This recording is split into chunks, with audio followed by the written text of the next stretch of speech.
பிரதான எதிர்கட்சி தலைவர் மக்களுடைய பிரச்சனையை சட்டமன்றத்தில் பேசுவதற்கு அனுமதி இல்லை. சர்வாதிகாரம் உசூர்பட்டியில, கள்ளப்பட்டியில, சேலப்பட்டி, அங்கே இருக்கக்கூடிய செல்லப்பட்டி ஒன்றியத்தை சேர்ந்த ஒரு காவல்துறையினுடைய அருமை சகோதரர் முத்துக்குமார் அவர்கள் அங்கே போதைப் பொருள் நடத்துகிற அந்த குற்றவாளியை படுகொலை செய்யப்படுகிறார். பிரதான எதிர்கட்சி தலைவர் காவல்துறை கையில் வச்சிருக்கிற முதலமைச்சர் தொடர்பா வேணாம். அவர் பேப்பர் படிச்சிருப்பார், உளவுத்துறையில வந்திருக்கோம்.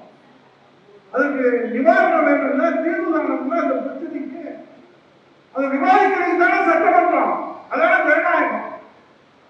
வரமாட்டோம்.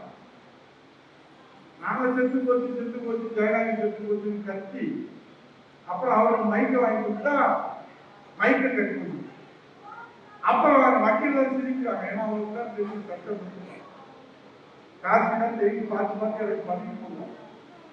அண்ணே இப்ப வேணா அவங்க லைவ கட் பண்ணலாம், ஆனா தமிழ்நாட்டு மக்கள் பார்த்து கொண்டே இருக்கிறாங்க. அவங்க லைவ்லயே கட் பண்ண போறாங்க நம்ம தமிழ்நாட்டு மக்கள், நீங்க பொறுத்துருங்கன்னு அவரு பதிவு போடுறாங்க.